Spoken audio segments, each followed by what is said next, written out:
Warning: the following program contains adult language, adult themes, and spoilers. Viewer discretion is advised.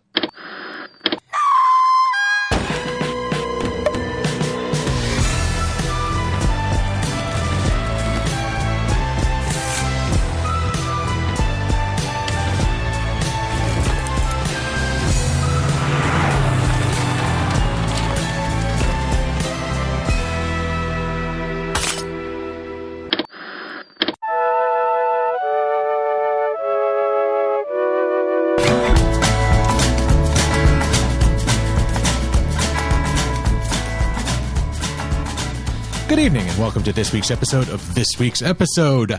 I am your host, Evan Goldstein. With me, as always, is the bear-friendly reporter, Angie Fernot. The town I left behind like a perfectly timed elevator fart. Know-it-all nemesis, Karen Randazzo. Ah, my Trinas! And sociopathic imaginary friend, Chris Randazzo. John Hamm is Chris Maloney as Commissioner Gordon. We're here on this week's episode to talk television. It was my pick this month. I chose Grimsburg, Season 1, Episode 1, the pilot. But before we get into that, here's your weekly reminder that you can get in touch with us at mail@geekade.com. Tell us what you've been watching. Tell us what we should be watching. Specifically, I want a good cartoon. I have been on a cartoon kick as of late, and I want something that I haven't thought of. So reach out, hit us up at mail@geekade.com and let me know what you've been watching. Hey, gang. Hey. Hiya. Hello. So it's been, I think this is the quickest we've done recordings in a while. Like, I feel like we just spoke like 3 days ago, but it's been, 2 weeks, I guess? So 2 weeks, too least. long.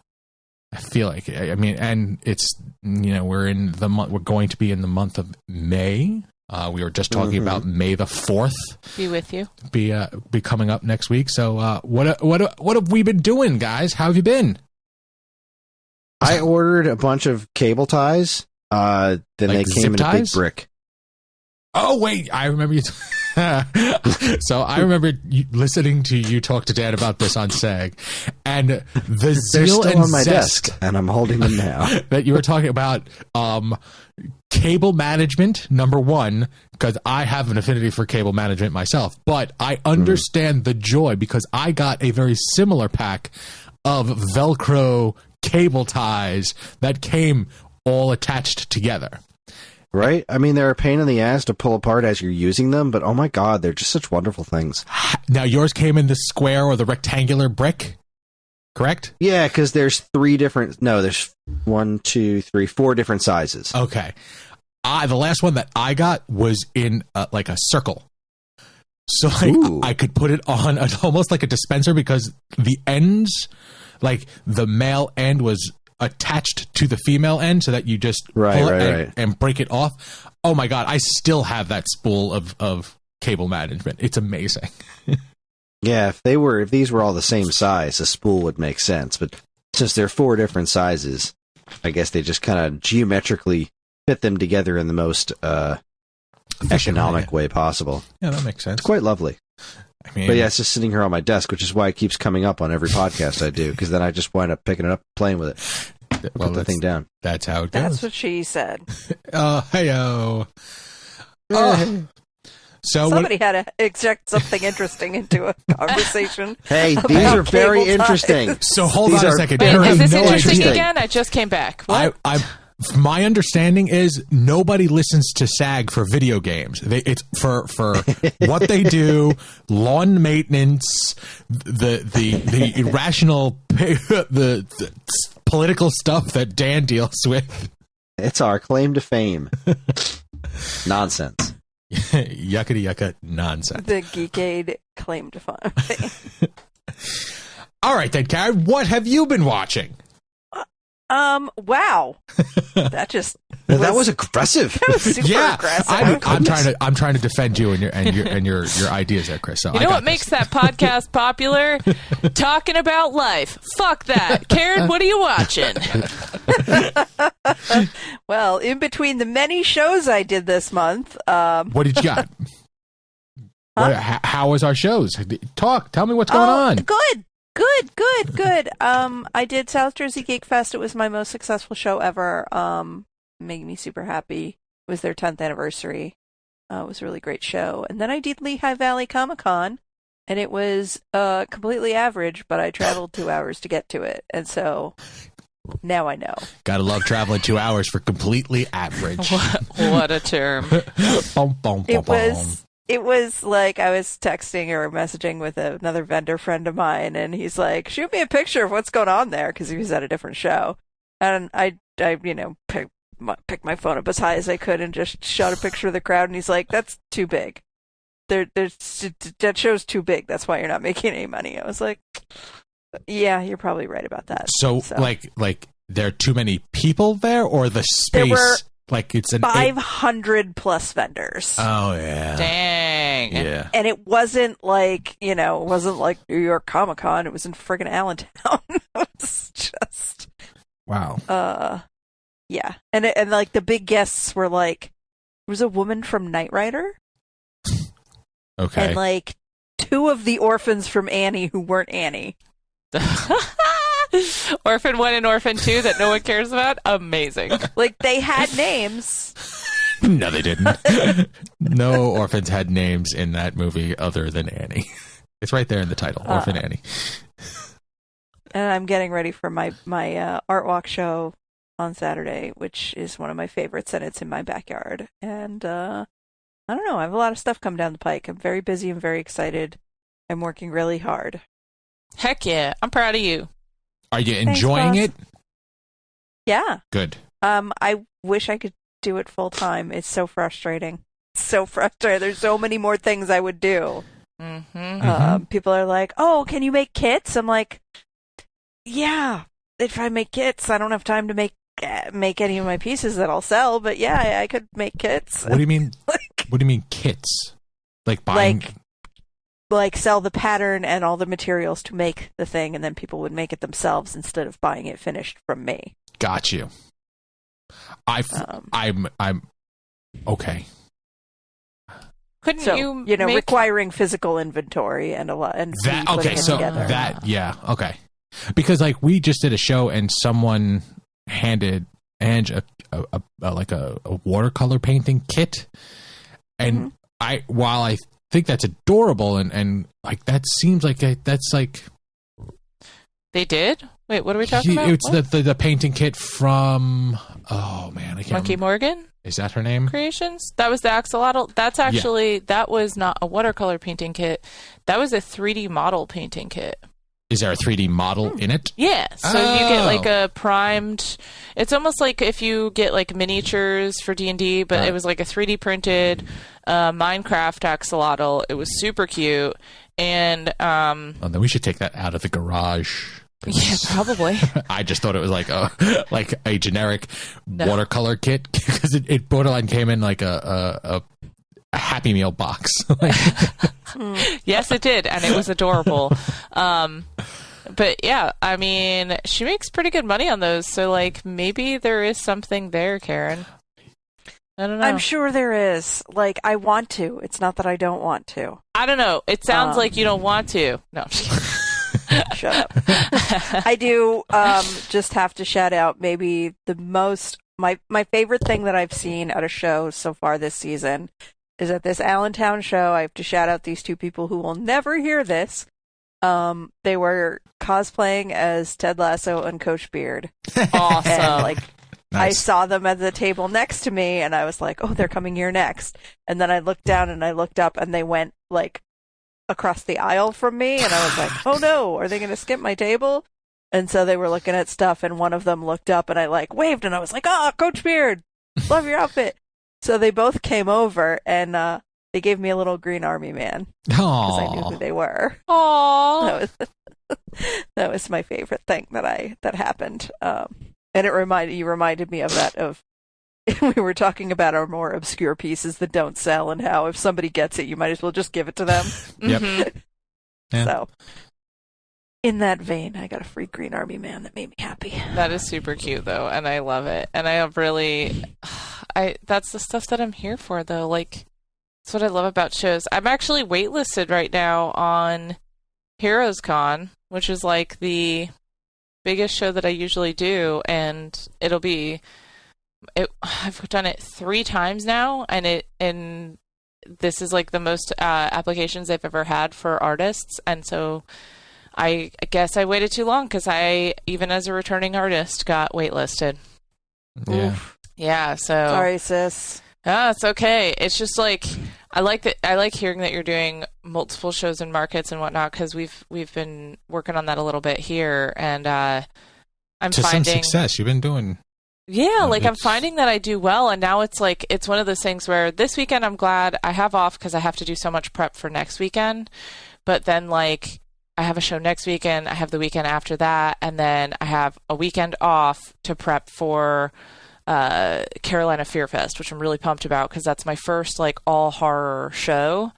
But I have had no time to prep inventory for these events. Like it's really hard. I don't think people fully appreciate how much goes into having Show to work prep. full time and have a life and then make stuff. Yeah, and prep. Yeah, absolutely. Like, that's what I'm saying about, like, I wish I could do this full time. Like, if I didn't have to do my job, Yeah. I would do more shows. I opt out of doing things because I can't be working every weekend. Mm-hmm. It's just, not sustainable. So, And it's for multiple reasons. It's wild because a lot of people that attend shows don't fully get it, that smaller vendors. So like we'll be set up at a show and I try to do as many things with Angie's art to sell it without her having to do something extra to it. So I'm having transfers and decals and stuff, and I'm trying to make shirts and books and whatnot. And like, granted, that's a great source of income, and someone, will pick up a book and it sells, for $20. But after that I don't have the buying power to buy 40 books to have them sitting there waiting. When that one sells, it's me getting on Amazon, trying to find the best deal, then getting the decal, from another company, and then that all takes time. Then once that time is done and the stuff gets to us, then it takes the effort to put it, to actually build the product, to then fold it up, put it on a table, and then 3 minutes later, it's knock on wood, gone again kind of thing. Mm-hmm. And it's Right. it's tough for a lot of smaller vendors, especially when we are trying to, especially at larger shows, trying to keep up with the places that have buying power. Like, Tea Turtle sells a bajillion shirts at a show. They're just regular snarky art shirts. That's it. And there's some traditional artists somewhere in that show trying to do the same thing without that, world of support behind them, trying to, just make their way. So I'm just glad that, your shows are working out for you, because Thanks. it gets tough. We fully understand. Like, what was this last show that we did? Make Wilmington Weird. Yes. That was a good show. I loved that show. That was an example of like when a show is good, it can get rained out and people still come. And that's exactly what happened. Awesome. And like, yeah, man, what's crazy to me is we do a show called Crafts and Crystals Fair, right? And then all these people will come out all the time. It's like almost the same group of people every time. And it gets pretty like If it's not the same people, it's a representative of the same thing. Yeah. But we'll get, I think on average, maybe like 300 people come through the show, right? So like, not a ton, but we still do well. We make money. Like, we have a good time. We love the vendors there. We love the people who come through. We love supporting the show. So we continue to, attend and do the best we can. It helps that it's 10 minutes from home. Yes, I will do that show always, probably because of that. But one of the things... I have a show like that. Go ahead. She understands that. Oh, okay. No, yes, just that I have the show that I'm doing this weekend is in my backyard, Yes. so I'll always do it. Exactly. Yeah. And so we have this show, right? But then Make Wilmington Weird, all these people came out for this show. And one of the things that was interesting is it was in this like closer to downtown venue. And people were like, oh my God, I've never seen anything like this in Wilmington. And I was like, yo, half the vendors here are literally from this Crafts and Crystals Fair show that I do. Like, what are you even talking about? And it's just so funny how, like, the name of the show and who represented the show made a difference in how the show was perceived, received, and like there were just some slight differences. Like they had a fire spinner, they had glass blowing, like those are things that wouldn't typically happen at Crafts and Crystals because it's an entirely indoor venue, and like it does change the vibe a little bit. But I mean, it really was so similar, and I was like, how do people not? Well, it's on the other side of town, honey. I know. This it's is crazy. We were down at the pretentious side of the tracks where everybody's like, "Oh my God." I don't know, man. The people coming out to that show were freaking weirdos, and I loved it. They were my people. It's great. Where at one point in time, there was a fire spinner, and I guess there was I want to say fire dancer because there was very little spinning involved. She was just waving fans of fire in her face. I'm like, she's going to hurt herself. She was new. She was so cute. Badly. Did you see, there was a point where she was inside because we were just inside the building and they have these big garage doors that open up so that you can like kind of access from inside and outside. And there was like a fire spinner, she was like the fire dancer who came inside and was just using these little LED lights. Mm-hmm. And it was so cute. It was like something out of a storybook, but like warped because there were just little kids with their hands, like their little hands tucked under their chins and then like sitting on the floor and like cross-legged and like just kind of staring up at her, mesmerized. And I was like, normally you see this in like Christmas books, and here we are like watching her. Like it was just so surreal and adorable and hilarious all at the same time. And I was like, this is literally why I do shows like this.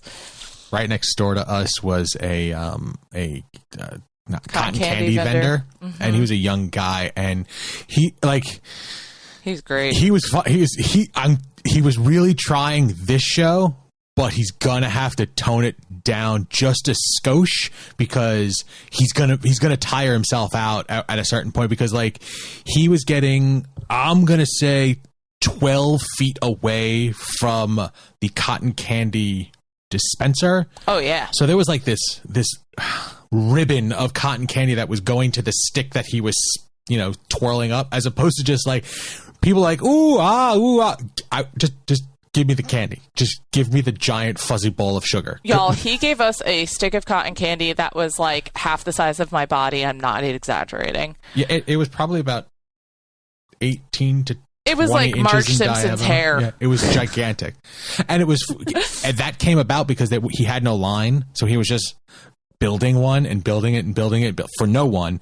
And then he finished whatever sugar was left, and he turned to me. He's like, "You want it?" And I'm like, "No, absolutely not. That's far too." And then before I can finish saying that, she jumps in between and is like, "Yeah, I'll take it." And I'm like, "Oh, that means I'll So she ate a bunch, I ate a bunch, and then we passed off at least half of it to another human being. I loved it. I loved everything about it. I'd do it again. Yeah, I know you would. But that was a great show. We had a good time. We did well. 4 stars. I mean, the rain was rough, but yeah, it is what it is. But, yeah, but y'all, like, this is the thing. Like, this is how we get out and socialize and like do stuff. Like, I don't know, man. I don't know what you and Dan talk about sometimes, Chris, because like I know like Dan's doing his thing and you're doing your thing, but unless I'm like out at shows and attending like things in the community, I'm like, I don't know what to talk to people about. Like, I'm so awkward. I'm like, do you like Star Wars? Because I don't. You want to talk about it anyway? Let's go. Like, Dan and Chris have an innate ability to talk about nothing. It's beautiful for a very long time. It's absolutely beautiful. It's a glorious relationship. It's beautiful. It really, really is. They've also known each other forever. Yeah, but you think they'd be done by now? Like like you think they would be finished? You guys just babble. No, it's not. There's always a concise conversation, and it varies so wildly. It's beautiful. It's a beautiful, beautiful situation. That to me is babbling. That's what I do with my friends. All right. So, anybody else got some fun topics, or should we just dive into television now? Okay, good talk. I was going to just say that Kris had Ellie home for Take Your Child to Work Day, and it was kind of adorable. Oh, that's so sweet. You guys, that's adorable. Did she tear the place up? Did you get fired? No, she helped edit a theater near you, though. I'm scared to ask what that looked like in reality. No, it was fine.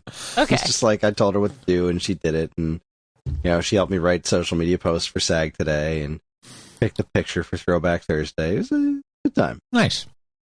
I want her to write my And social then media she came posts. upstairs and she came upstairs and edited like 3 documents with me, and she was like, "Your job's more fun than Daddy's." And I'm like, What? "Well, fucking shit." What?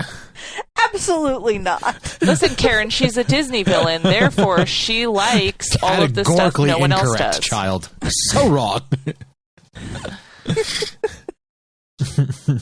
This is just how Literally, it goes. part of my day with her was watching an episode of the cartoon I'm going to talk about on the show tonight, and she still thought editing documents with Mommy was more fun. She crazy. She's crazy. I love it. Oh. All right. All right, so I guess we could talk about television now. There we go. I guess. What do you got, Karen? I'm sure there was something else to talk about, but damn if I... I real quick will just talk about Called Midwife, because that's really all I've had time for in my life. It's now season 13? Jeez, crazy. What? Have they not gotten a hold of this woman yet? It is 1969. So lots of historic things happening. The moon landing has happened in this season. Okay. Which it was like so weird to me because it was part of the episode, but it was not the main part. Like Call the midwife on the moon? call the midwife on the moon. Call the moonwife? Like, I guess because it's a British set show and like the moon landing was an American thing, it just wasn't like everybody was psyched to watch it, but it wasn't like the focus of that episode. It was just like, well, we got more babies to deliver. Oh, and like later we're gonna watch the moon landing on TV. It was kind of neat to see like the perspective, because you hear when you like absorb pop culture about the moon landing, it's usually like about the moon, like the people who work at NASA and the actual astronauts and maybe their wives back on Earth or whatever. But like to just see it from the perspective of people who don't have anything to do with it and are just observing it as a historic event was kind of neat. Interesting. That's different. Never thought about that. Kids that were like, just kids at that age, like watching it with their parents, and they grow up to be like adults probably around our parents' age, given when this thing is set. So that was neat.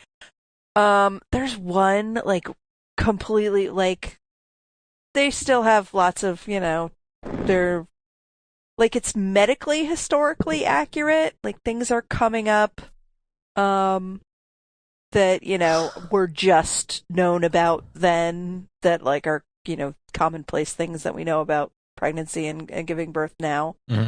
So it continues to be like interesting in that way. There's one absolutely bonkers thing that is happening, which is there's like one of the midwives married this I don't know, I think he's a lord or something. He's a rich guy. It's got some cash. Got it. He was widowed. His wife, I think she died in childbirth with their second child. So like he initially came onto the show as like just another dad in the whole like situation, but then like he ended up falling for one of the midwives, like, and this took years. Ridiculousness.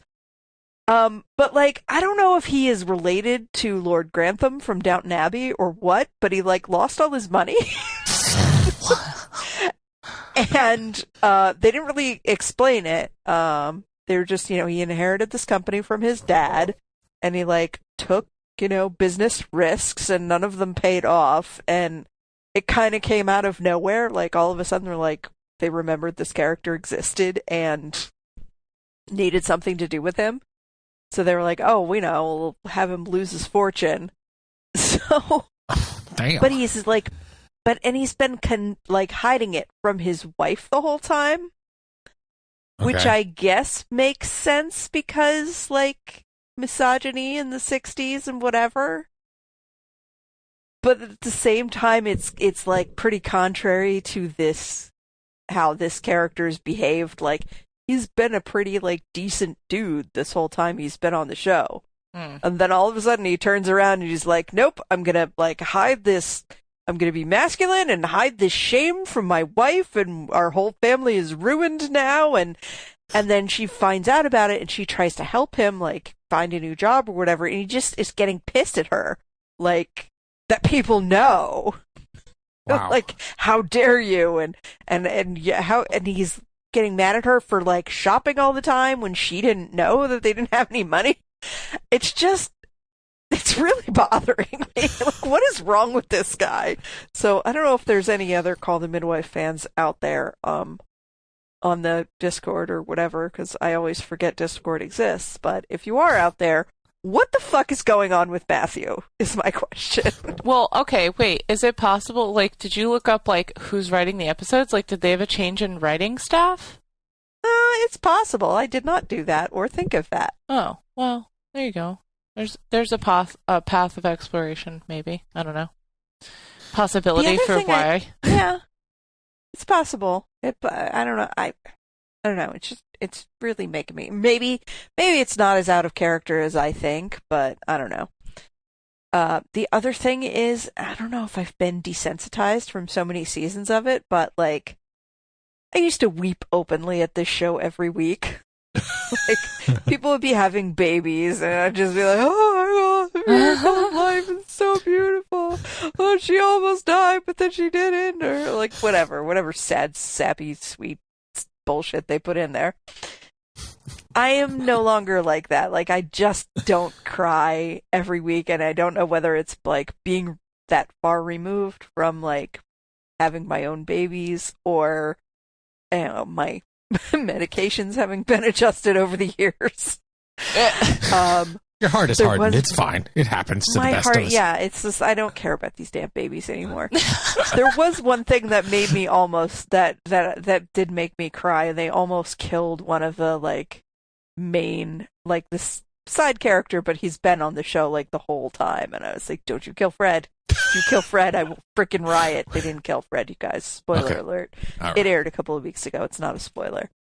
Fred has been saved. They almost killed Fred, and I was just gonna riot.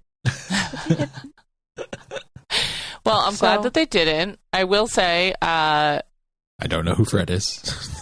Yeah, well, Karen cares, and therefore I care. There it is. Nice.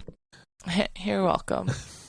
He's a sweet older guy who did the maintenance for the nuns in the whatever convent where they base the midwife business out of. And he's also married to this woman that runs a local business, and they adopted this adult son who has Down syndrome. And he's just the sweetest guy. And he was doing something and he got a cut on his hand and it got infected and he didn't take care of it and he almost died. Oh, damn. Don't you do that to Fred. He does not deserve it. Aww. Okay, so now context. Yeah, I could see. Aww. Yeah. So wait, can I go next on my show? Yeah, go ahead. Okay. Yeah. So I feel like this is an interesting segue because you're saying you really don't feel anything about certain aspects, at least of the show. You're watching it, I still feel like maybe you enjoy it at least a little bit. Oh no, I love the show. It just doesn't make me sob anymore like it used to. So I had a moment that I almost rewound and made Evan watch on the show that I've been watching again because I went back to watching Outlander. Outlander. I just realized that, like, it wasn't, I don't know, like, it seems as though we've come to a point where we're close enough to the end, and I had gotten so far in the journey, and, like, maybe I'd taken enough of a break from it that now I would go back and reconnect. Well, what actually happened is I forgot half the shit that happened on the show. So now there's, like, all this stuff with these characters that's going on, and, like, Claire and Jamie are the two main characters, as a reminder to anyone else who, you know, probably doesn't give a shit. But, like, all of these characters around them over time that hadn't been introduced have died. Like, we're at the point in the show where, like, almost no one from their original circle is either on the show or alive. Like, whether it's because they were left behind in Scotland because the Jamie and Claire had traveled to America and set up in North Carolina, or it's because, like, yeah, they did. And it was just, like, kind of this crazy return to the show where there was stuff going on, and I was like, who is this person? Why does this matter? Am I supposed to care about what's happening here? We're still waiting for the point in the plot where there was supposed to be a fire and they were going to die, and that hasn't happened. And it finally freaking happened this season. Spoiler alert, they didn't die. The fire was started early, and therefore their deaths were avoided, thus changing the possible future, but not enough that it seems to have caused any real problem. So, you know, time wibbly wobbly, timey wimey. But I feel like that's a different show, but I don't know. I don't know. I learned all of my time travel things from Doctor Who. I don't know what you want me to tell you. So basically, the thing that got me on the show, though, was, like, I've been watching this, and half the time it's just on in the background. I'm like, well, the scenery is pretty. But I do still really appreciate the chemistry between Claire and Jamie. And there was a scene recently where Claire was just mourning all of the loss because her daughter had come back in time to warn her about this potential fire because they had been doing research in the future where you know, Claire's originally from, and just trying to better understand the life that her mother might have lived in the past. And then they found what appeared to be a newspaper article reporting this fire where Jamie and Claire would have died. And so she freaks out and she's like, this cannot happen, like, as if it matters, but whatever. So she goes back in time to warn her mother, and many, many things happen. She ends up getting stuck in the past, but Roger, the person that she loves, like, ends up coming after her to, like, be with her, and he's like, you know, I don't want you to go through this alone, blah, blah, blah. Well, after all this, they had, like, 2 kids in the past, and then one of the kids had a heart defect that required them to go back to the future. Marty! Still a thing. So they return, and Claire is just devastated, as one can imagine, because at this point in the story, it's not likely that they're going to see each other again. So this could be a permanent farewell. And this woman just had to say goodbye to her daughter, her son-in-law, and her 2 grandbabies. And, like, I can only imagine that would be incredibly devastating, because it's not like they just moved. Like, they literally went through time. So this whole process happens, and she's sitting in bed with Jamie, and she just had this moment where she, like, didn't know what to feel, and she had experienced some other trauma recently, so she wanted to have, like, an intimate moment with him, and then just, like, couldn't do it, and she just starts sobbing, and he did, like, the sweetest thing. Like, he just kind of pulled her into his lap, and then he held her, and he was like, feel what you need to feel and mourn the loss of everyone we've lost, and I'll be here when you're ready. And I was just like, damn, like, he just made so much space for her in that moment. And I just felt like it was really wonderful, thoughtful writing that showed this, like, beautiful relationship between them. And, like, another thing that kind of demonstrates, like, what intimacy looks like in a long-term relationship and a beautiful marriage. And it felt so appropriate for these characters, but it was just like, I've been waiting for her to be vulnerable with him for so long in the show. Like, that was the thing that frustrated me previously, because she wasn't opening up to him, and that was not normal, I guess. Like, I don't know. She's always a little resistant to it as a character, but, like, it just felt frustrating the way that she was going about things, and then I felt like she was finally managing it with him, and the way that he was there for her was just incredible. And I don't know why it hit me the way that it did, but it struck me in such a way that I had to tell Evan about it, and then I went back and wanted to rewatch the scene, and I don't know, there was just something beautiful in the writing. So I think that the nature of the show has changed a lot over time, and the characters have grown and changed with it,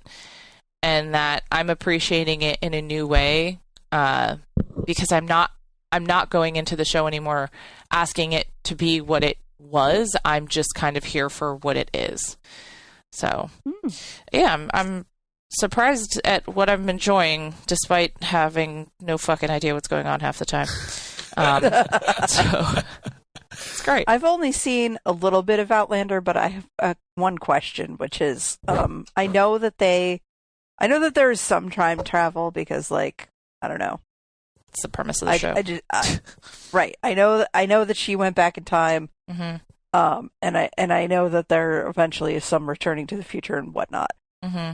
Do they, I guess, figure out how the time travel works? Because they seem to be able to go back and forth at will now. Sort of. So the reason why I said that she might not see her daughter again is because basically there are these, like, mini Stonehenges is the best way I could put it. They're like these vertical stone structures in the ground that, that's where Claire traveled through the very first time. And right. I don't actually know, like, now that I know how the stones work, I'm curious to see if they followed the rules that first time. But basically what it is you have to have, like, a precious stone, like a gemstone of some kind. And then you go to the stones and you have to, there's a thing where, like, people who are affected by them can basically hear almost like a humming or a sound that comes from them. Mm-hmm. And so it's almost like a frequency that only certain people can hear, and those are the people who end up being the travelers. And Claire and her daughter and son-in-law obviously are able to, and in order to travel back and forth, you have to use those precious stones, and when you travel, those stones are basically absorbed in the journey. It's almost like the toll. Mm-hmm. And that's part of the reason why it's unlikely they'd be able to go back and forth, because, you know, they cost money in all times. And the only reason they got access to some of them in this most recent scenario was because they were able to barter some things and were gifted another. But so the time travel is possible. It's just difficult. Yes. It's not like, you know, they can go back and forth whenever they want. Okay, got it. Yes. What's funny is I popped in while she was watching one, and the scene that I came in on, shockingly, was not a sex scene. First time ever. They were in the process of melting down gold and turning it into musket balls. And I don't know what balls. I don't know gold balls. What the previous part of that story was, but it turns out what I gathered in context is that they did this in the past. They put it in a little treasure chest, hid it so that their kids in the future can find it. They left them a note. Now I bounce back in, and it's the kids reading the letter from the parents saying, "Hey, if we left you a surprise, if you need it, there's riches. Just, you know, if you need it, it's there." And then both of them look at each other and go, "You know what? Let's just leave it. It's going to be fine. We're good. We don't need it." Then I leave the room, come back maybe a half hour later, and they've just bought this giant castle. The roof needs repair. Like, I walked away and they were fine. I came back and like, yeah, we're gonna need that gold. Like, we need that gold now.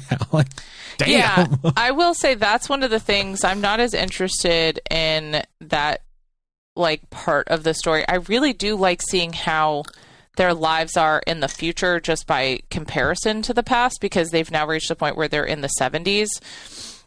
But I'm bothered by, first of all, like, these two characters left the past and then it just like fast forwarded. Like, the next scene was just them like being okay and being in Scotland. And like, the thing about the stones is that they transport you like in the same geographic location. So they should not, or I guess if you think about where you want to go, they do take you. So maybe they had focused on wanting to go to Scotland, but like, they're in friggin' Scotland in the future. And I don't know how they got there because they left in America. And like, it's just, you just spent at least 2 to 5 years. Nope, they have like a toddler. They spent at least 3 to 5 years like in the past. And now they just like, boop, back into the future. No one's asking questions. Like, you're just suddenly okay.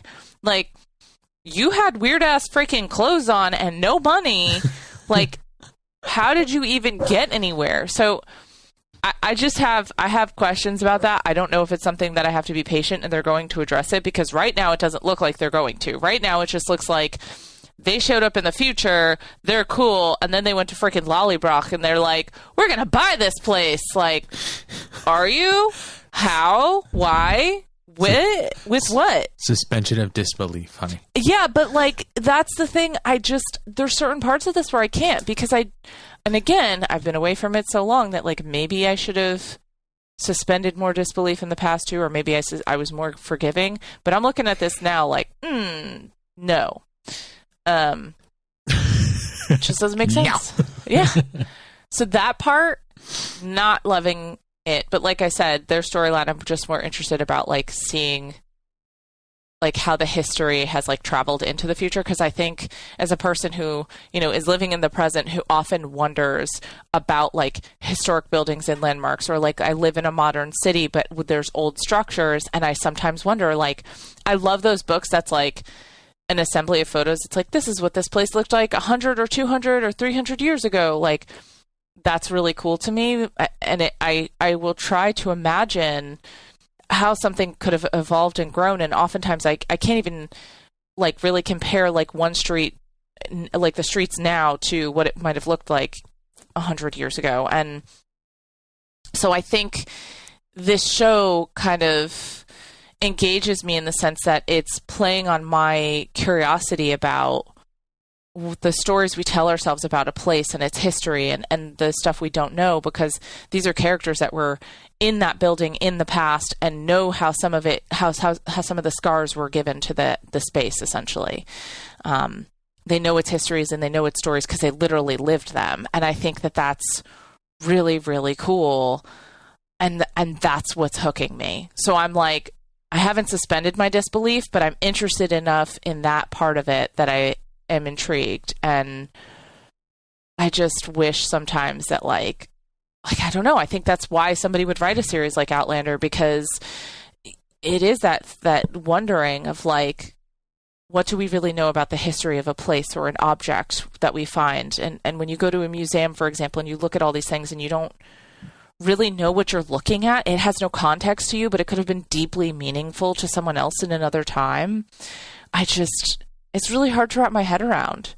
And I think that this show kind of creates a context for that helps fulfill a part of me and my appreciation and wonderings, if that makes any sense at all. Yeah. Yes, it does. Yeah, wacko. Yes. Yeah, I guess when I was a kid, I went on a trip to England and I had no comprehension of anything. Truly, I didn't really know the history of the space I was going into. But I remember being there and being like, it feels like it was almost as if the history was tangible. Like it was like a real feeling when I would be in some of those spaces. Like you could just feel the age of a space. And I don't mean that in like a woo-woo-y thing. I think it's more of like a, you know, just looking at things around me, and my brain is sort of translating like just how different the architecture and maybe the things that I was seeing would be from like, you know, my home in America. But I'll never forget that feeling. And I think it has piqued a curiosity in me for probably the entirety of my life that has made me want to explore more places. And this show, like, I feel like this show has some comprehension of what that wondering is like. I don't know. I'm weird. The end. All right. Thank you, hon. Kris, I'm going to go real quick because I'm going to be talking about something old as well. And I know you're talking about something new. I'm going to go real quick because I've been watching, I'm trying to rewatch X-Men the Animated Series because I want to watch 97 and have it mean something to me. So this show, as we all know, is amazing. What I did not realize, so as I'm watching this, it's on in the, like, I'm watching with half an eye because I'm working as it's on in the background, and it's a heavy show. Like they deal with a lot of really intense things. But I acquire things via nefarious means, and they are on my Plex. Now, apparently, the Plex labels them title-wise in a slightly different order than the files that I got, and it has flipped and flopped a bunch of things. So every once in a while, as I'm working, listening to it, going, wow, this is such a great show. Wait a minute. I feel like I'm missing something, or this is out of order, or so I'm giving you heads up. If you decide to rewatch, I'm in the process of fixing all of that. But I would be rewatching on Disney Plus. Okay, good. Have they done a high res version of it yet, or is it still I don't know. I watched a couple episodes on my phone. Okay, but that was on my phone. I couldn't tell if they would look good on a big TV. But with the popularity of 97, I can't imagine that they're not going to up-res it, because right now, like, DVD quality is the highest out there, or like 480p. But as I'm watching this show, it's bringing back so many wonderful memories of that time, like watching it like real time back in the 90s. Like today, I think it was today, it was either today or yesterday, I watched the episode where the Beast is helping a blind girl get her sight back. Mm-hmm. And I was like, oh, this is heart-wrenching. And like the savagery of her father, because he's a mutant and not like just intervening, and her like falling in love. I'm like, oh my God, this is a child's cartoon. Why are there so many feelings? And I remembered it's because it was a 90s children's cartoon and we were raised differently. Yeah, it still looks like DVD quality on Disney Plus. Yeah, it hasn't been remastered. Well, and I don't know if they're going to or not, but my Facebook feed is filled every week with X-Men 97 stuff, and I don't want to dive into that without at least some sort of refresher, because, like I said, there's a lot of heavy things dealt with in this show, mm-hmm. and it's wonderful. I've been like, I gotta be halfway through season 3 by now. Like, it's just cruising by, because I mean, of course they are short episodes, but it's like 2 to 5 part storylines. Like, it's a very rare occasion where it would be just a one-off, and even those one-offs are like the when they go to Mojo Joe. No, it's not Mojo Joe. Mojo Vision, or like where they Mojo World. Yeah. Mojo World. That's it. Like, that was a one-off with like, for all long shot was that like, they were pulling from so much like X-Men lore for an animated series that was geared towards younger people. It's so well done. So yet again, everybody needs to watch. It kind of buckled down for season 5. prepare for some disappointment. Well, and that's the thing. Like, I remember season 5 being not great, but it's leading me to, in essence, season 6, which apparently has, for all intents and purposes, been great. So yeah, it's phenomenal. I was going to mention it again this week, real quick, just because this most recent episode was pretty fun. But yeah, I started rewatching. Before 97, I started like just kind of booting up the first series and was just quoting it line for line. I was like, yeah, I'm not ready to do this yet. I still know this show too well. Dang. I just have the whole thing memorized. I watched this so many times as a kid. I had all the VHS tapes, and I just, specifically seasons 1 and 2, were just like, knocked my socks off. And like, yeah, they do deal with heavy stuff, but like, man, this show is melodramatic. Like, extremely melodramatic. That's right. That's what you gotta love in a good cartoon, is melodrama. Yes. I think it shaped me as a person and probably explains a little bit about who I am today. I mean, it's a very valid point. Very valid. So yeah, season 5's a shit show, but the new X-Men 97 really cleans things up quite a bit. I mean, obviously it does. Everything that happened in season 5 is canon. Mm-hmm. It definitely picks up right after that laid down, but oh boy. Just looking at the episode listings, I was like, oh man. Fifth Horseman, Jubilee's Fairy Tale Theater. This was rough.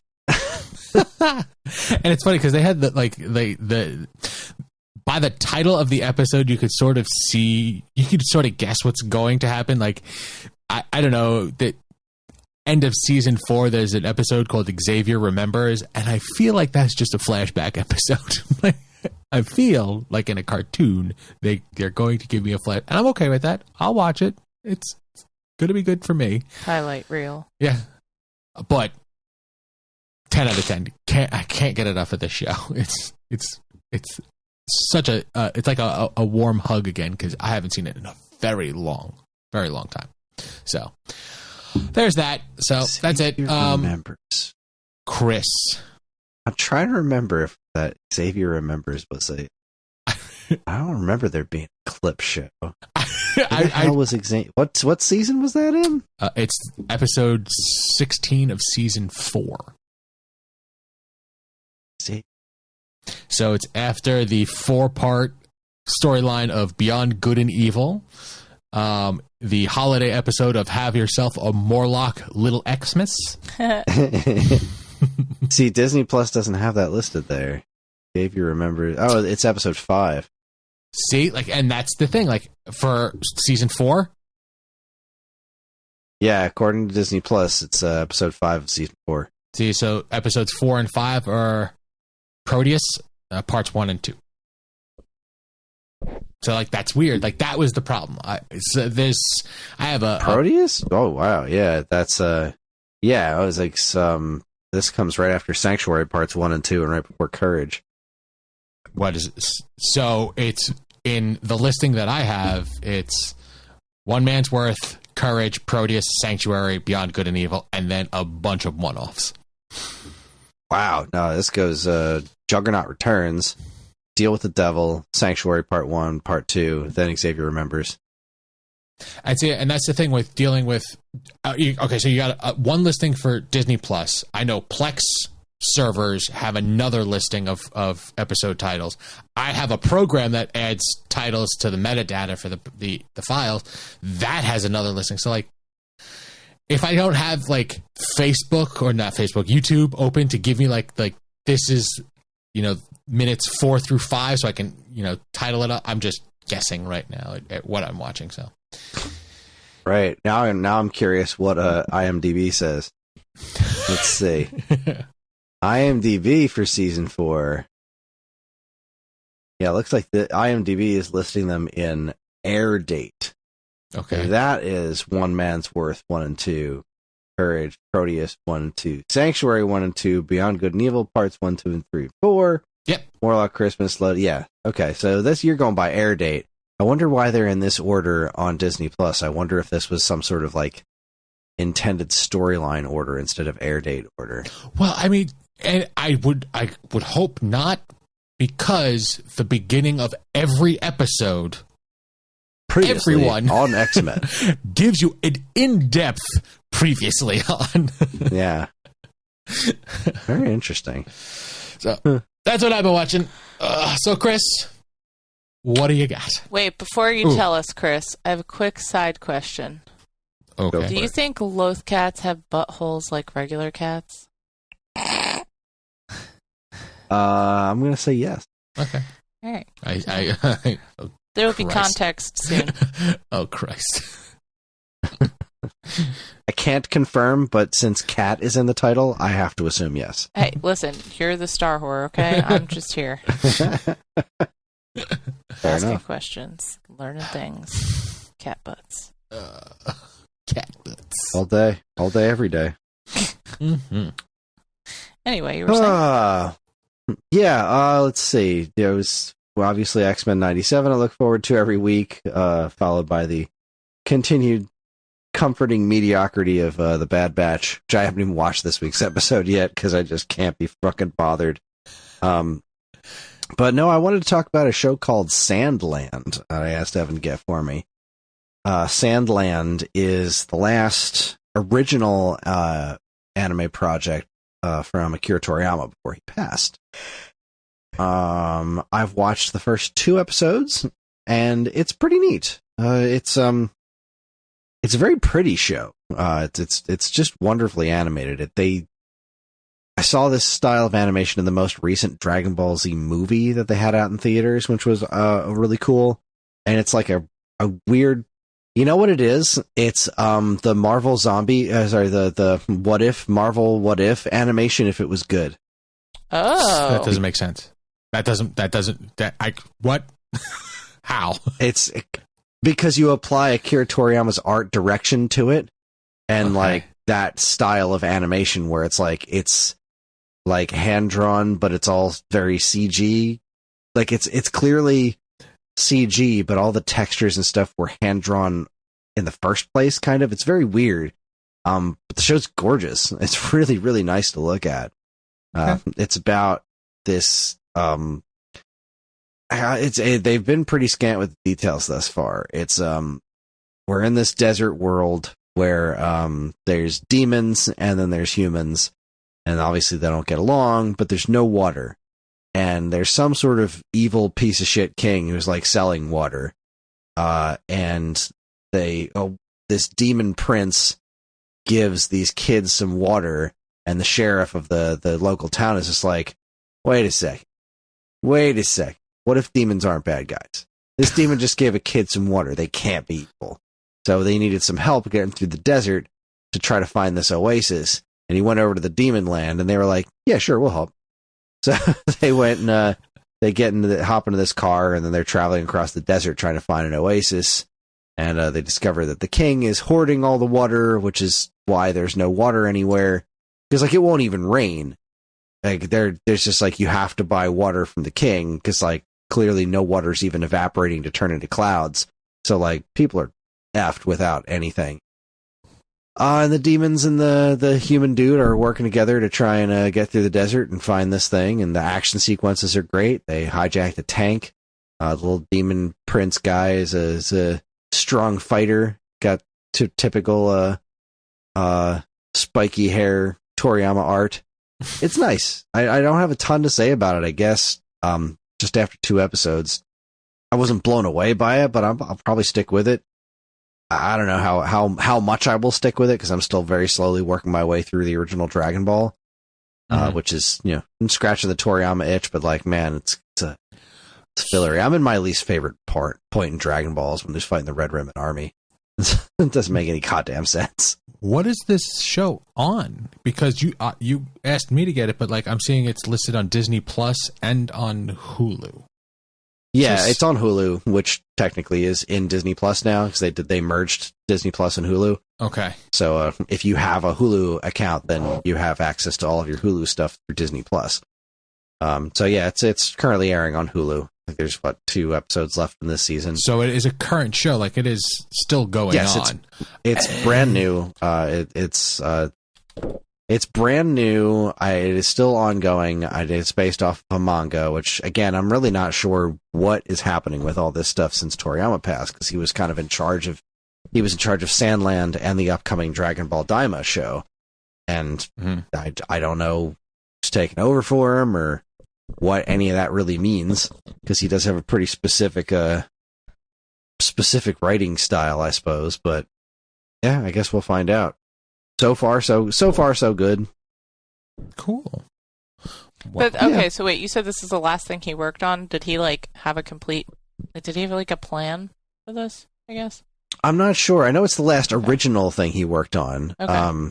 As far as I know, it's the last original thing he worked, because he also is working on a new Dragon Ball show. So I'm not really sure how far he got in any of it. I'm not really sure how far the Sandland anime is, because I know they're releasing a game, a video game based on Sandland real soon, and they just the company, I think Namco's working on the game, and they just shared on Twitter for the people who are working on the game that what Toriyama saw of the game before he died, he thought was really cool looking. Okay. So is the game cel shaded? Have you seen imagery for it? Because I keep seeing different. I have to assume it is. All right, because I keep seeing 2 different art styles of the same image. It's like them in the what looks to be like a Jeep, and one is very animation style, and then one was cel shaded. And I did not know, because I have not watched this at all. So apparently the manga was from 2000. So the manga he did a long time ago, and then the anime series. Huh. Yeah, I can't say I know enough about it to say for sure. I just know that it is that's the video game. Where is the information on Sandland, the anime series? So many questions. And it's seriously. It came out of nowhere. I look at a lot of video or television and movie sites, and I hadn't seen anything about this up until the point in time you mentioned it, and there was 10 to 11 episodes available, so it snuck under the radar. Let's see, it looks like on the anime was announced in 2022. Okay. Yeah, I'm not entirely sure. Maybe I'm not sure what his involvement was in this now. Maybe I'm wrong about this as far as Toriyama's involvement or how much he worked directly on the anime. It does certainly smell like his style, but it is adapting his work just from 20 years ago. I don't know. It's going to take some research on my part, but it's an interesting show. Not crazy amazing or anything, but I heard it gets real good, so I might stick. There you go. I mean, it still sounds like, especially being the fan that you are with DBZ and everything else, it still sounds like if it has the essence, even if it's not entirely him, it's and honoring his style and his work. So, right. Yeah. You'll probably have a great time. I want to hear more about it later, though. There's your homework. Yeah. Report back. Let us know. Let's see. Toriyama. Okay, let's see. Final 7 episodes comprise the story of Angel Hero, which Toriyama newly wrote for the series. Toriyama also named the 2 arcs and designed new characters. However, he died before the anime premiered on March 1st, 2024. Okay, so he did work on this series, but he died before it actually. Bummer. Okay. Oh, excuse me. Very good. Well, I just looked at the picture that you just sent. Very funny. Very cute. All right. Well, I think that about wraps the first half up, unless anybody has anything else that they want to touch on. Cat butts. Karen and I watched the new Roadhouse movie, and it was great. Oh my It god, was outstanding. Yeah, it was amazing. I don't understand why there was any hate for that movie. It was exactly what it was supposed to be. It just must have been from before anybody had seen it, because how dare you remake Roadhouse? And then they were like, well, because of this. And I said, okay. I do have one question about the movie, which is I don't understand how a man like Conor McGregor, with the kind of physique he has, was able during filming to subsist on a diet of scenery alone. Yes. Well, but clearly he did. Yeah, not an actor. No, not an actor at all. It didn't matter. It didn't matter one fucking bit. It really made it didn't. better. It didn't ruin the movie, but it was very distracting how unbelievably bad at that he was. It's like, you needed to make this guy quiet. You needed to take away all of his lines. I'm not talking like Ronda Rousey in the Fast and Furious movies bad, but like not that far from it. Yeah. I think his character would have been raised a little bit if he was a mute. I think he's misunderstood. So we watched that. What's the Scottish accent? That's what makes him misunderstood. We watched that movie as well, but before we actually watched that, I made my wife watch the scene from Family Guy of Peter kicking everything and going Roadhouse over and over and over again. It led us right into the watching of that movie, so that every time you hear the word Roadhouse, you think Roadhouse. So, yeah, that was a fun trip. That was a fun movie. Had a good time with that one. Kick your problems prior away. to us, what? I also watched The Flash, and it fucking sucked. Yeah, that was not a good We movie. talked about that on Stone Age Gamer, but I will say again, Dan was full of shit when he was saying that gratuitous bullshit scene at the end with the floaty balls of scenes from ghoulishly reanimated corpses. No, it makes sense and it's respectful. It's done. No, it's fucking not. He said that? Unnecessary. He did. He said it. We said it made sense within the context of the movie, and it was actually good. It was fucking stupid. It didn't make sense. It was completely unnecessary. It was 1000%. Hey, look what we can do. And they didn't do it well. So here's the thing. They didn't do it well. They really fucking didn't. It made sense for that movie, which made zero sense. You see? It made sense in that it didn't make sense. Sure. Yes. Like, why not? We've come this far. Let's just do a bunch of dumbass shit.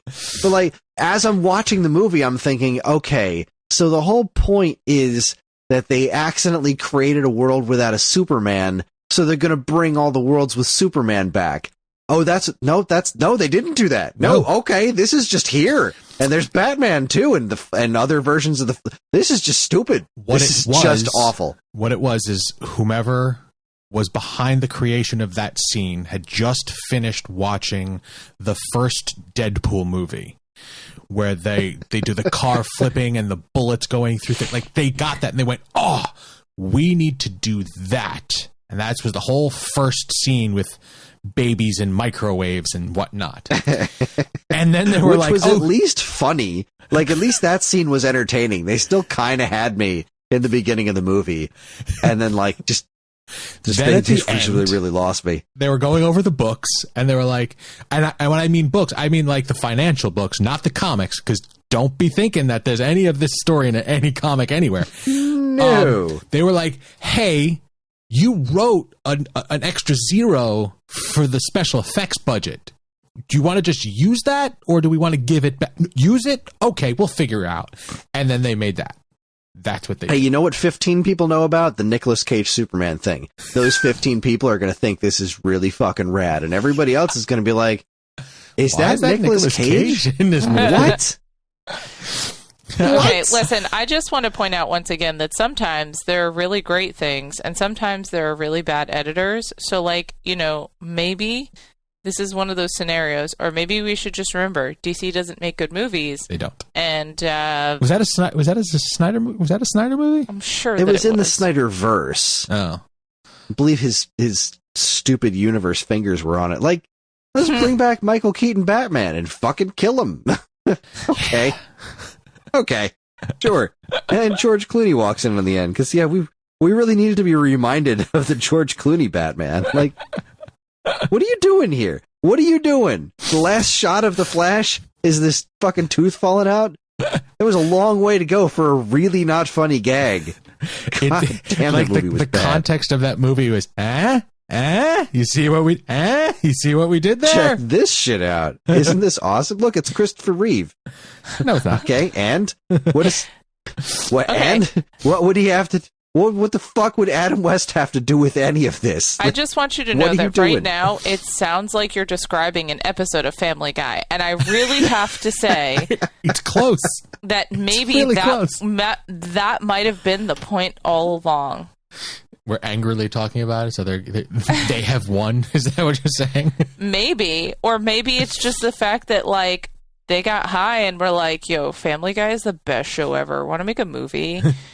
And then they they did. That's the only thing I can think of to justify the existence of this movie.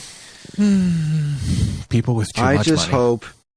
I just hope that whatever James Gunn winds up doing takes his time and actually focuses on making good movies instead of like just making all the movies they can. And then at some point we get a season 2 of Peacemaker. Yes. That'd be great. Wow, way to tie that back into television, Karen. High five from across the country. Good job. All I want is to get Henry Cavill back on The Witcher. Is that too much to ask? That's not. Oh my Yes. god, please! It's not only is that not happening, but it's fucking Witcher's over. canceled. Yeah. Did they Like, cancel we're getting we're getting the It's season. Netflix, of course they fucking canceled that's it. right. We're getting the season with the new guy, and then that's it. It's toast. It's done. It's over. They killed it. They killed it. Sons of bitches. Zack Snyder killed my Henry Cavill Witcher. Fuck him. Zack Snyder. The guy's a ruins fucking everything. hack, man. No, he's not. He's the Apparently greatest his- film. Apparently, his Star Wars ripoff shit is so bad. Like the second one is just getting Yeah, Rebel Moon. even the fans of the first one are like, I don't know about this second one. I don't know. Fucking hack. They keep throwing money at him Why did you say that name? because it's a really common name. Do you remember that meme thing, whatever, that they would do where it was like Matt Damon? I feel like this is like Scott Snyder or Zack Snyder. Like he's just a piece of shit and everyone says his name real weird and everyone hates him. No, that's the thing. Not everybody hates him. Everyone should hate him then, okay? That's Everyone the should. problem. A lot of people. It's the same people that like hate Star Wars now, and like it's so funny because I was watching this wonderful interview with George Lucas because they hold him up as this messiah of like, no, he would never have let this happen. Disney ruined Star Wars. It's like, the fuck are you watching? Yeah. Like, and we was in this interview. He was talking about it was before he made the sale. Like these so-called fans that want Star Wars to be, fucking Terminator. And he's like, no, it's not. It was never supposed to be. It's supposed to be lighthearted and for kids. Don't take it that seriously. Just don't. There are Muppets, for Christ's sake. I mean, really? But that's what these people want, and that's what these people want out of like. That's why they love these Snyder movies so much, because everything is dark and brooding and serious. Because that's what real people are like. Real life, serious Superman. So gritty. A guy who dressed up like a bat. He's serious. Very serious. Well, a guy who dressed like back about that is serious. That I will agree with. Very serious. That's very serious. How dare there be comedy and levity in comic books? What? Sorry, what? No, that's not a thing. I'm not ready for that. I can't. No. You want to keep that shit serious and Batman, go nuts. That's kind of the point of the character, but like the point of Superman is that he's the opposite. You tried to make Superman into Batman. Well, I like that's the all right. So it's the perfect example of the difference between good and bad comic book content. Okay, you look at like the movie version of The Flash. Okay, what they tried to do, and compare that to like the first couple of seasons of the TV show Flash. Like that was good comic book television because it teetered on that line of being mildly serious but still fun-loving and open and good-hearted, and like that's what that character was, or I should say is. Then it got shoehorned into a world that was so sad, so upset about everything, and it's unnecessary. It really, like, the most popular movies that DC has put out are the Peacemakers and the, what was that, the Suicide Squads and like those that anything James Gunn has touched know that they're what they are, kind of thing. Like, it knows it's comic books, it's funny pages. People have fun, enjoy it. Don't contemplate suicide by the end of it. The dramatic sequences mean a lot more in these kinds of situations when there's levity to bounce them off of. Yeah. When you have characters that are inherently somewhat silly, and when bad things happen to those characters that you've grown to like because of their good nature, that's when those kinds of things mean more. Mm-hmm. If there's Whatever, no light, I'll be over here waiting for Deadpool and Wolverine. Yes. I love it every time a trailer comes out, the way the internet picks it apart for the Easter eggs, and then the Liefeld Just Feet. Did you see that? Oh, Yep. Yes. That was fantastic. I spotted it before Chris did. She did. That's amazing. Glorious. Apparently, Rob Liefeld responded to it by posting a picture of his feet on Twitter. You see, Ew. like that guy doesn't get enough credit. That man loves fucking comic books. He loves that stuff. Yes, he may not be the best artist, but he did a lot for that universe and that world. So, all right, we have veered. So let's wrap this up. We're gonna Wow, some paper cut style train derailment, huh? Way off the rails. Where's Dean? That's Dean here? Speaking of deep cuts. All right. We're going to take a quick break. When we get back, we're going to talk about Grimsburg. Stay tuned.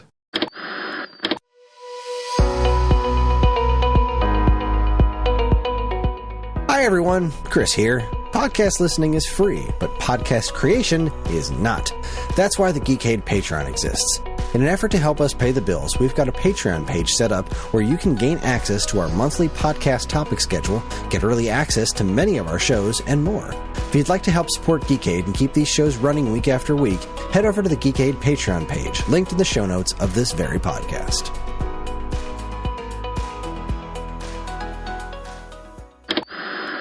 When you hear the words cross-stitch, you probably think of a grandma lovingly making a Christmas stocking, a picture of a lighthouse, or maybe a Bible verse with flowers.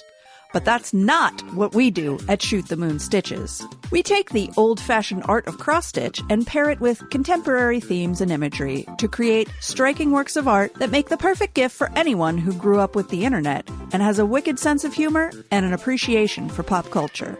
From cult favorite TV shows and movies, to retro video games, to TikTok trends. If it's made you smile, chances are we've stitched it. You can shop our selection of art and gifts by going to Etsy.com and searching Shoot the Moon Stitches. For all your fun, feminist, fandom fiber art needs, visit Shoot the Moon Stitches.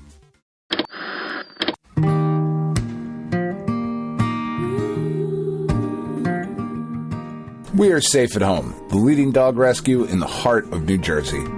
Are you searching for a loyal companion, a dog that will bring love and joy to your home? Look no further than Safe at Home. At Safe at Home, we believe in giving every dog a second chance. We rescue, rehabilitate, and find loving forever homes for dogs in need, right here in the Garden State. Our dogs are ready to make a lasting impact on your life. Each one has a unique story, a wagging tail, and an incredible capacity for love. When you adopt from Safe at Home, you're not just gaining a pet, you're becoming a part of our family. Our dedicated team ensures a seamless adoption process, providing ongoing support and guidance.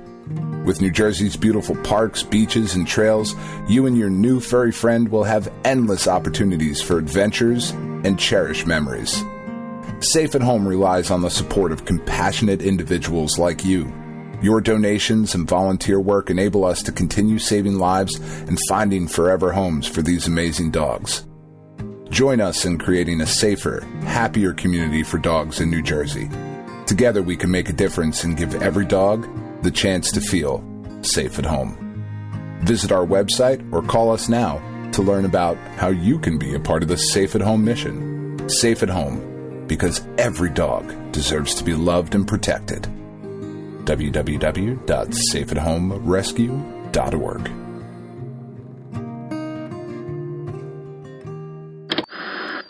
We are back. Thank you much for paying attention to the commercials. Let's talk about Grimsburg. It was my pick this month. I happened to come across this in my, trolling of the torrent world, and I saw the fact that it's John Hamm and Alan Tudyk voicing cartoon characters. So I'm like, I'm on board. So I chose for the homework a show called Grimsburg, Season 1, Episode 1, the pilot. Grimsburg is about Marvin Flute, who might be the greatest detective ever. And he has one mystery still left that he can't crack. His family. He will follow every lead. He's got to redeem himself with his ex-wife and that he never stopped loving. So that is a really weak description of what this show is. Season 1, the first episode is about Marvin Flute getting called back to duty. Marvin Flute being voiced by the John Hamm. He is tasked to find a killer that has gone into the town of Grimsburg, where he was from. He was kicked off of the police force. The ridiculousness of this show is beautiful. I enjoyed every second of this show because of the ridiculousness of it.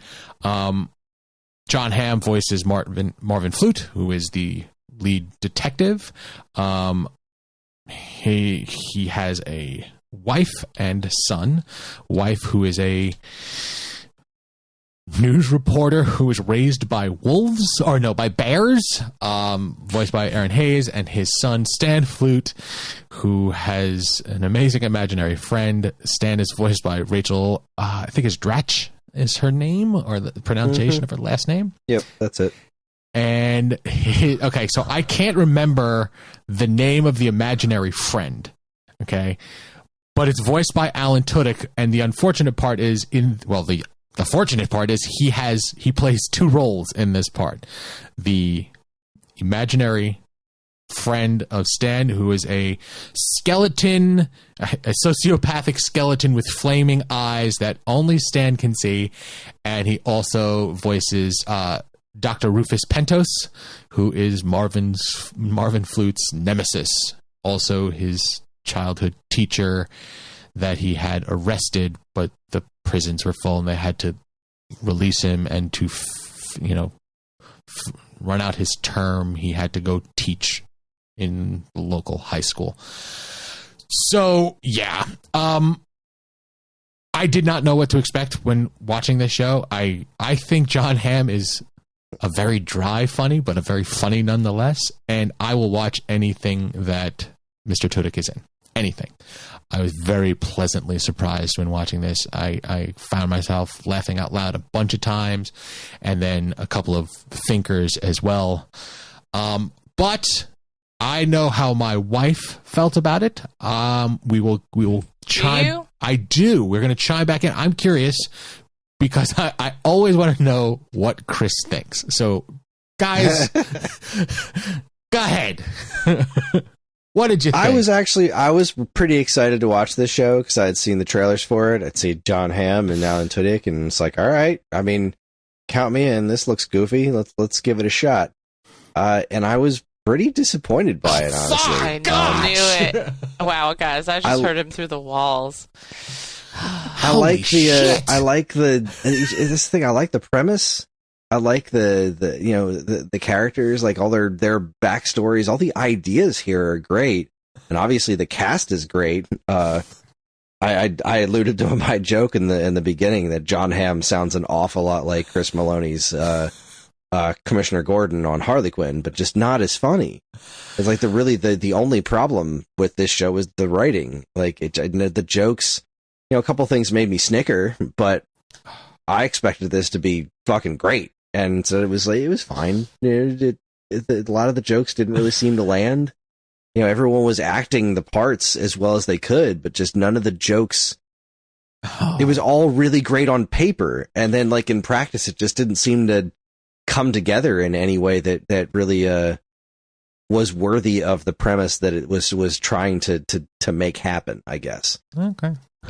John Hamm, again, like they're delivering these jokes like as well as great as they could, and like some of them were like pretty funny stuff, especially toward the beginning. Like in the beginning, I remember laughing a bit more, and by the end of it, I was pretty disillusioned by it. I was like, man, I wanted to like this one. I did, but there was something about it that didn't quite land for me, and I was pretty sad by that because I really wanted to like this one. Karen. Who wrote it? How did you think? What did you think, Karen? Well, see, you let him go first, and we talked about this after watching it together, which we usually don't really do, and probably shouldn't have done because he said everything that I was going to say. Pretty much. I really did like the performances from everybody in this. Everybody is doing a great job with what they have to work with. Particularly John Hamm and Alan Tudyk, and who else? I feel like there was one other person. Now I can't think of who it is. I thought the cyborg partner, which is Kevin Michael he Richardson. Was great. He was maybe my favorite part. Kevin Michael Richardson. Yeah, I think that's who that is. Oh, yeah. And the mayor was played by Jamie Camille from Jane the Virgin, who is a special place in my heart for that guy, and I just love whenever he pops up in anything. So that made me really happy. But yeah, the cyborg sidekick might have been my favorite part. Something about the way he was just like super positive about everything. It reminded me a little bit of something else that we then saw in an episode of Fallout that we watched right after this, which I won't go into too much detail because I think Chris will probably talk about Fallout next month. But it was Matt Berry's robot character from that episode of Fallout. It's like, this is the same thing. So not feeling but yeah, I wanted to like it more, but I agree with Chris's assessment that the writing was just not up to snuff. Now, granted, we only watched the pilot episode. Right. This could get a lot better because like all the puzzle pieces are here. It was just that one episode, the only one episode that we watched, just like not quite there yet. And it's Hun, go ahead. What? You tell them. You know how I feel. So I was sitting beside you whilst you were watching it. So I think I enjoyed it far more than everybody. I think I enjoyed it more than everybody. I think I enjoyed it far more than you two. I think I just enjoyed it a little bit more than you did, Hun. But go ahead. Yeah, I would say I did enjoy it. I felt like it was funny at first, and then it was. This is the thing I have a hard time with like all types of humor is when it's like joke, joke, joke, joke, joke, joke, joke, joke, joke, joke, joke, and then I realize like all of the like everything feels like a one-liner, and it kind of felt like when I watched Family Guy, it was like that, and it's a harder like kind of humor for me to appreciate sometimes. But what I would say is that I think the reality for me was that when we watched this episode, we watched it yesterday.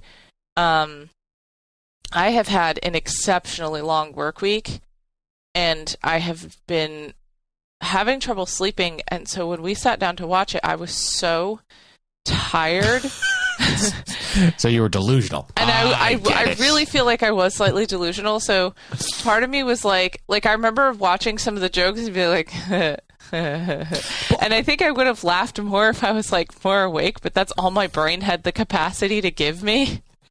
Which is funny because like you are absolutely correct that it was joke after joke after joke after joke. There was a lot of punchlines being slung at you, and granted, they like not all of them hit. I don't want anybody to think that I thought this was a phenomenal show. Like I enjoyed it quite a bit because I concentrated on the jokes that hit.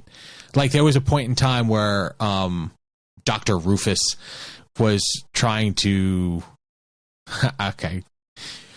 be sneaky about how he's helping Marvin Flute, and a student's parent interjects and is talking about how she doesn't like the fact that her child feels triggered if it has to read in the front of the class. And like he's pushing her out of the classroom so that he could switch the lights off and be mysterious again.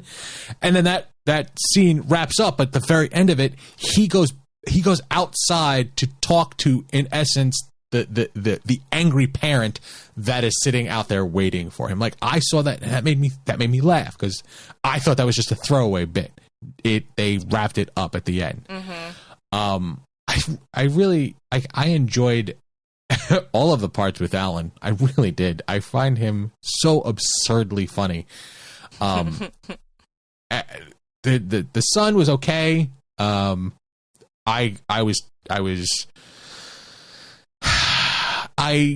accepted the son's character on the screen because when the son's character was on the screen, so was the imaginary friend, which was voiced by Alan. Mr. Flesh. That's what it was, Mr. Flesh. He was my favorite. Yeah, it's like, and it was like I said, it was ridiculous. That character was wacko. Yeah. It was over the top. All of the characters that show up in the show, there's something ridiculous about them, but it's just levels or degrees. Like the chief of police is a flat earther, and that is pivotal because it's part of the like he decodes all the clues because she doesn't believe in recycling, and like the beat hits like, yeah, like they're asking you to spend more money on something that's already used. It's a scam. Like that joke was just slid in a litany of other jokes. So I can understand why when she spun the flat globe and everybody stopped and looked at it. That's just funny. That was fun. There were definitely. I didn't hate the show. I was just disappointed by it because I wanted to love it. Instead, I just thought it was fine. That's all. Mm-hmm. There were a lot of recognizable voices in it too that I thought was nice. And oddly, like I recognized most of them from outside of animation. Like if I didn't know it was John Hamm, I would not have recognized his voice because he is putting on a character. But the son, if I didn't know it was John Hamm, I would have thought it was Will Arnett. Okay. There you go. I can see that. But like the police chief, her name is Wendy. Like Wendy McLendon, I think that's how it's pronounced. She's been in other things. She is from that the police the spoof Reno cop 911. show. Yes, Reno 911. And like I recognize her voice. Like I heard that, I'm like, oh, I recognize her. And the mayor, I recognized his voice. Oddly, the people that I know mostly from anime, like I didn't know that the cyborg was Kevin because usually his voice is much deeper. Like he does gravel voice very well. He does sultry smooth very well, and that's not what this character was. He was silly and upbeat, and like it's interesting how the voice he put to that character. I don't know or how I felt about the wife. I feel like that was like an afterthought because they're hinging the show on him getting back with his family. I'm curious how her being raised by bears is going to, I mean, outside of the way she eats, like, I'm When curious. she jammed that entire chicken in her purse, I laughed. That was amazing. Well, I was like, wow, they really, somebody there must have met me. yeah. I'm more than just a woman who was raised by bears. She's like, oh, I'm sorry, I didn't mean to offend you. I was raised by bears. I think I could take it. Yeah.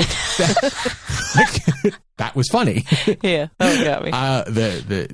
That whole the interaction between those family members, because the son is so sad, so sad, and Marvin just being completely oblivious, like 98% of the time, and then wrapping up nicely at the end. It's like I'm saddened that I expected you guys to like this more than you did, and it was maybe it was because I had high hopes for it too, and I enjoyed it because I was not as I didn't have super high expectations for it. I didn't know what I was getting into, so I didn't even understand. I didn't know the premise. Like, I knew nothing going into this, and like I said, I think I would have had more fun if I had been more awake, but I did not like I didn't dislike it by any means. Mm-hmm. I was just like I was laughing more at first, and then it was kind of like, okay. But I peopled so much yesterday, and I just think that at some point it breaks my brain. So I would like to watch more episodes and see how I feel going forward. I did watch it twice. Like, I watched the episode, like a week and a half ago, Mm-hmm. and then I watched it again last night. And there were points in time where I stopped it and then laughed because, like there are so many jokes that there were some that I missed the first time through. So as we're watching movies, if I see foreshadowing, I will actively say foreshadowing. And there was a point in time where Dr. Rufus kept saying the parent overshadows the son, because you keep saying that it must be important. I'm like, that's foreshadowing. He's foreshadowing. Like, I don't know. I enjoyed it. I will watch more of this because, like I said, I will watch anything. Alan Tudyk is a goddamn national treasure, and he does. Like, I fell down a rabbit hole of YouTube videos of him just seamlessly jumping from voice to voice to voice. He is such a talented actor that I guess it just made it better for me. Man, and I knew it. Like, as we were watching this, I said, Kris is not. I telling you, Kris is not going to like this show. Like, this is going to be something up, and I don't know what it is, but something's not going to sit right with him. And I'll try harder next time. You didn't make the show. Yeah. Yes, but I think about it. Evan really tries. I think all he wants in life, Kris, is for you to just like his stuff. I do. I do. A lot of times, Kris doesn't like my stuff, and that's hurtful. Yeah. He just wants to feel loved by you, Kris, and only you. Validate his existence, please, and thank you. Well, okay. Look, I mean, not everything can be the cinematic masterpiece that was War of the Worlds. I mean, it's just the way it is. I mean, nobody's if we're saying gonna that, set Kris. the bar. Whoa, easy, okay? Longest car ride ever. God, I hate that movie. No, I didn't hate it. I didn't hate it, and I'd be interested to see where it goes from the pilot episode. Like, again, I have way too many things on my plate as it is to actually spend the time on it. But and that's the thing. Like, I was trying to find something for us to watch that would be like a snapshot enjoyable kind of thing, like something that we don't have to watch all of the episodes for or whatnot, and just find like quick enjoyment from it. And I looked at the cast and I figured, like, this could be something, especially if it's an episodical cartoon, because a lot of times now all of the stuff that is new is deep watching. Like, you have to watch. If you like it, there is a lot to, even if you're slightly interested in it, there's a lot to watch. There's no more episodical television anymore. And like, that makes it, I don't know if it makes it harder for them to make quality content, because it used to be like, all we have to do is worry about, making a good 22 minutes or a good 45 minutes. And now we have to Shorzy. What's that? Shorzy. That's Canadians. They got that shit figured out. And even still, there is a through line. Oh, there's an absolute through line, but you don't need to watch. This is like Letterkenny. You don't need to watch every episode in order. That's a fantastic Letterkenny example. and Shorzy. There you go. Fantastic examples. And I want more of that, because it's hard to dedicate. I want to watch Fallout. I want to. I know that there's 6 episodes. I know if I watch and like the first, 8. Is there 8 now? Okay, there's 8. If I watch and like the first one, I'm gonna have to watch the other 7. That's just gonna have to happen. Yeah, I will say that's a thing. You and I had talked about, I want to watch the show Shogun, and I hadn't started it yet, and it feels like such a daunting task right now to jump into a new show, because I have so much to do every day, and I feel slightly overwhelmed. And then I feel on top of that, there's so much television, and I'm behind on all of it. And some of it is really good television that I'm excited to watch. We started watching, the new season of Ghosts had come out. We started watching that. We loved it. We were enjoying the episodes. There was absolutely nothing wrong with it. Dropped it. Didn't even go back to it. Well, Completely forgot about it. Got that, and I will defend this when there was a big break in between, episode 4 and 5. Yeah. But that is another one that's a lot of fun, and it's borderline episodical, but there is still a heavy through line. But I watch a show called Not Dead Yet, which is a cute. I love that show. It's a cute show, and it's not heavy, and there's not there is no serious time investment. It's a thing of the week kind of show. Yeah, but I watched Tracker because I did nothing. I'm not dedicated to it, so I don't have to really watch it. And it's a few and far between for shows that you can watch 45 minutes of and say, I'm good. That's it. I don't have to watch the rest of it. Or I enjoyed that shit. Let's watch the next one. Yeah, I think because that's of the enjoyment, difference. not of necessity, kind of thing. Right. But you're looking for stuff that you can just pick up and put down, and you have, which is interesting to me because you have more time to watch television right now, and I'm over here let me watch things that have deep and compelling storylines that really take concentration and time, and I'm going to take a 6 to 8 month, maybe a year hiatus and go back to it, and who the fuck are those characters? I don't know why I'm like this. But also, it makes me wonder, how did we ever watch television in the past? Just curious. I've been watching 90s recap shows, when they talk about the decade that is the 90s, and at least 1 to 2 episodes of every one of those shows is about must-see TV. Everyone. And that was a life that we all lived. Everyone on this podcast, that it was most of the time it was Thursday nights. That was you had to be there to watch, whether it be Friends or Seinfeld or what, that was a thing. And then the Family Friday shows, where everything from not Home Improvement, the Full House line of shows, that was all those stereotypical white funny families, and that's not a thing anymore.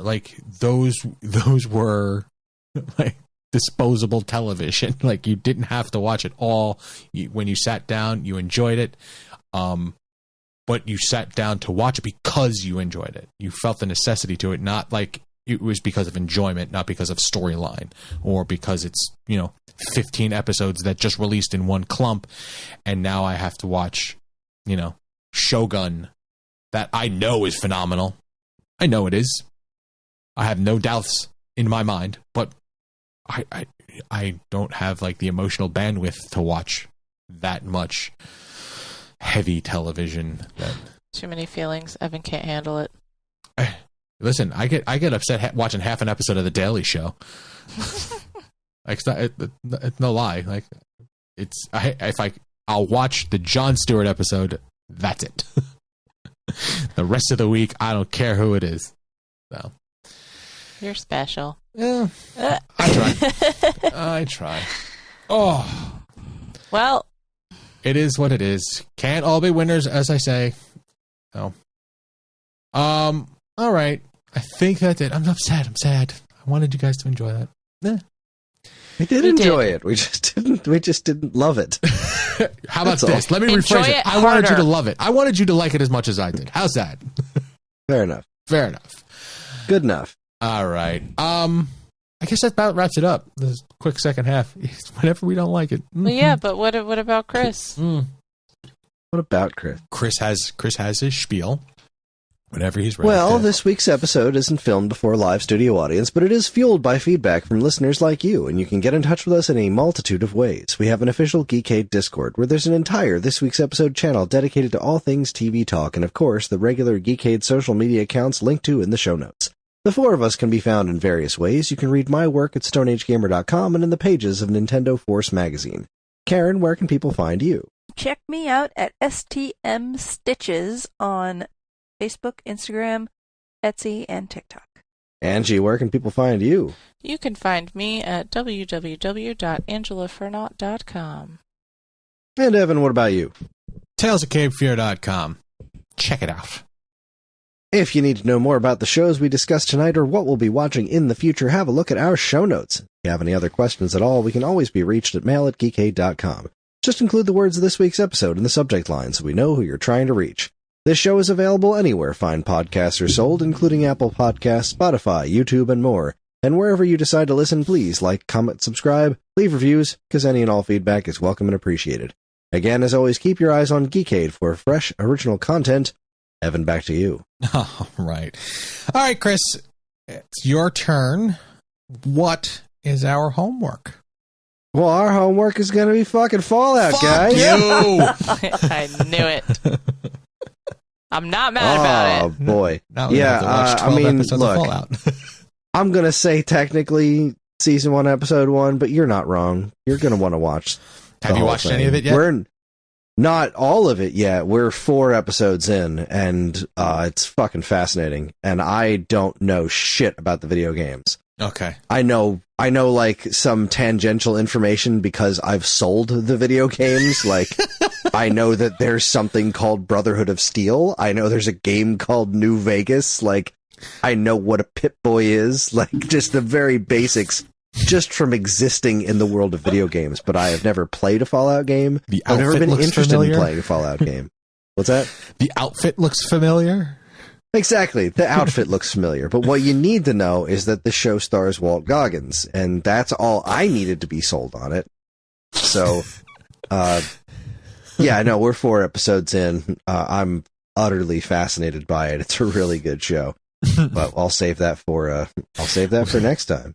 It's funny. I had seen something. I'm gonna guess on a Facebook page somewhere. It was a gentleman saying, "Hey, for all you guys out there who don't think you're attractive enough to find yourself a girl, there are thousands of girls out there right now writing fanfic about a noseless Goggins. So there's hope for everybody." I saw something similar to that too. Yeah, it's an experience. I don't want to say anything more, but that's what we should watch. I'd like to talk about the season if possible, but at the very least, we'll cover Season 1, Episode 1. Go.